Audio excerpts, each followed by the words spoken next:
কিয়ামতের ময়দানে আল্লাহ পাক বলেন, জন্মের শুরু থেকে মৃত্যু পর্যন্ত তোমার জিহ্বা আমি অক্ষত রেখে দিয়েছি। কেন রেখে দিয়েছি তোমরা জানো নাকি? মাতৃগর্ভে যখন তুমি ছিলে, মাতৃগর্ভে তোমাকে জিহ্বা দিয়েছিলাম। যখন তোমার মাতৃগর্ভে থাকাকালীন সময় যখন তোমার খাবারের প্রয়োজন হলো, আমি আল্লাহ রাব্বুল আলামিন তোমাকে মাতৃগর্ভে বসে আমি জিহ্বা দিয়ে খাওয়াই নাই। কেন খাওয়াই নাই জানো নাকি? রূহ যখন চলে আসলো, আসার পরে এইবার তোমার খাবারের প্রয়োজন হলো, মায়ের মাসিকের রক্তটাকে বন্ধ করে দিলাম। এরপরে মায়ের নাভিটা তোমার নাভির সঙ্গে কানেক্ট করে দিলাম। আমি আল্লাহ ইচ্ছা করলে মায়ের নাভিটা তোমার মুখের সাথেও কানেক্ট করে দিতে পারতাম। এই কারণেই দেই নাই। তোমার মায়ের ওই নাপাক রক্ত তোমার জিহ্বায় লাগবে, জিহ্বাটা নাপাক হয়ে যাবে। আর ওই নাপাক জিহ্বা দিয়া দুনিয়ায় আসার পরে তুমি আমার নামের জিকির কিভাবে করবে? এই কারণে তোমার নাভি দিয়ে, মায়ের নাভি থেকে তোমার নাভির কানেকশন লাগাই দেয়া খাবার সাফ করেছি, জিহ্বাটা পবিত্র রেখে দিয়েছি। দুনিয়ায় আসার পরে আমার পবিত্র জবান দিয়ে যেন আমি আল্লাহ নামের জিকির করতে পারো। বলুন সুবহানাল্লাহ। আল্লাহ রাব্বুল আলামিন এভাবে বলেন, আলা বিযিকরিল্লাহি তাতমাইন্নুল কুলুব। একমাত্র জিহ্বা দিয়েছে এই কারণে যে এই জিহ্বা দিয়ে যেন তুমি আমার নামের জিকির করতে পারো, আর এই জিকির করার কারণে তোমার অন্তরাত্মাকে আমি আল্লাহ প্রশান্ত করে দেব। বলুন সুবহানাল্লাহ। জিহ্বা কিয়ামতের ময়দানে আল্লাহ রাব্বুল আলামিন হাতকে নিষিদ্ধ করবেন না, পাকে নিষিদ্ধ করবেন না, চোখকে নিষিদ্ধ করবেন না, জিহ্বাকে নিষিদ্ধ করবেন। জিহ্বাকে তালাবদ্ধ করে দেওয়া হবে। কারণ এই জিহ্বা দিয়ে মানুষ ভালো কামও করে, অন্যায় কামও করে। করে কি করে না? সত্য কথা বলে, মিথ্যে কথাও বলে। আল্লাহ রাব্বুল আলামিন বলেন, কিয়ামতের ময়দানে আমি আল্লাহ রাব্বুল আলামিন জিহ্বাকে নিষিদ্ধ করে দেব। জিহ্বার উপরে 144 জারি করে দেব। জিহ্বা নড়াচড়া করতে পারবে না, কথা বলতে পারবে না।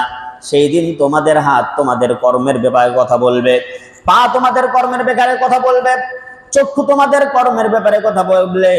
ইয়াউমা তাশহাদু আলাইহিম আলসিনাতুহুম ওয়া আইদিহিম ওয়া আরজুলুহুম বিমা কানু ইয়াকসিবুন।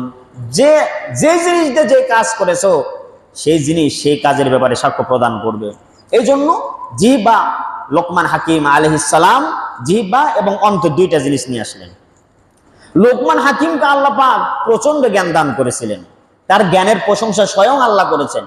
আল্লাহ পাক সূরা লোকমানের 12 নম্বর আয়াতে এভাবে বলেন, ওয়ালাকাদ আতাইনা লোকমানাল হিকমাতা নিশকুর লিল্লাহ ওয়া মান ইয়াশকুর ফাইন্নামা ইয়াশকুরু লিনাফসিহি ওয়া মান কাফারা ফাইন্নাল্লাহা গনিয়্যুন হামিদ।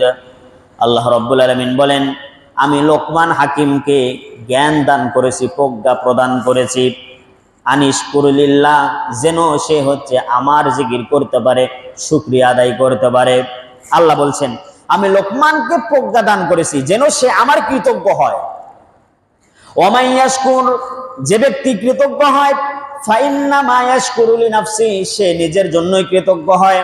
ওয়ামান কাফারা, আর যে ব্যক্তি অকৃতজ্ঞ হয় সেটাও ক্ষতি তার দিকেই বর্তায়, আল্লাহর কিছু যায় আসে না। ফাইন্নাল্লাহা গনিয়্যুন হামিদ, আমার আল্লাহ নিজের থেকেই নিজে প্রশংসিত। বলুন সুবহানাল্লাহ। দেখুন আল্লাহর শব্দ চয়ন দেখেন। এখানে বললেন যে ব্যক্তি কৃতজ্ঞ হয় সে নিজের জন্য কৃতজ্ঞ হয়, যে ব্যক্তি অকৃতজ্ঞ হয় সেটা তার দিকে বর্তায়, আল্লাহর কিছু যায় আসে না। গোটা দুনিয়ার সমস্ত মানুষ মিলে যদি আল্লাহর প্রশংসা করে, আল্লাহর মর্যাদা 1 ইঞ্চি পরিমাণ বৃদ্ধি হবে না। আবার গোটা দুনিয়ার সমস্ত মানুষ মিলে যদি আল্লাহর নাফরমানি করে, অকৃতজ্ঞ হয়, কৃতজ্ঞ হয়, আল্লাহর মর্যাদা বিন্দু পরিমাণ ক্ষুণ্ণও হবে না। তাও সুবহানাল্লাহ বললেন না? তাহলে আমাদের মর্যাদা প্রশংসা করার জন্য, করার ক্ষেত্রে আর না করার ক্ষেত্রে আল্লাহর কোনো যায় আসে?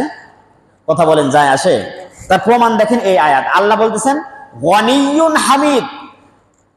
তারিফ মানে প্রশংসা করা, হামদ মানেও প্রশংসা করা। এই জায়গায় আল্লাহ রাব্বুল আলামিন হামিদুন শব্দ ব্যবহার করেছেন ফাইলুনের ওজনে, অর্থাৎ আল্লাহ বলছেন আমি নিজের থেকে নিজেই প্রশংসিত। তাও সুবহানাল্লাহ বললেন না?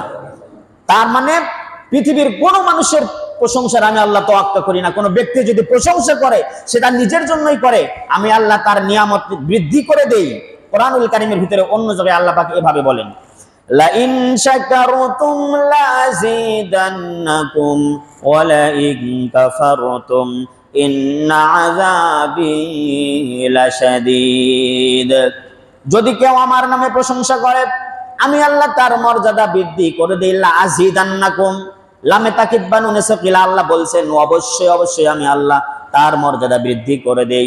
ওয়া লা ইন কাফারতুম, আর যদি অকৃতজ্ঞ হয় কেউ, যদি আমার নিয়ামত পাওয়ার পরে শুকরিয়া আদায় না করে, ইন্না আযাবি লাশাদীদ, অবশ্যই আমি আল্লাহ তাকে শক্ত আযাবে গ্রেফতার করব। কার কথা? আল্লাহর কথা। এজন্য প্রশংসা করার ক্ষেত্রে প্রশংসা করলে নিজের লাভ আছে, আল্লাহর কোনো লাভ নাই। প্রশংসা না করলে নিজের ক্ষতি, আল্লাহর কোনো ক্ষতি নাই। আল্লাহ লাভ এবং ক্ষতির ঊর্ধ্বে, তিনি হচ্ছেন স্রষ্টা। তার নাম কি? আল্লাহ সুবহানাহু ওয়া তাআলা।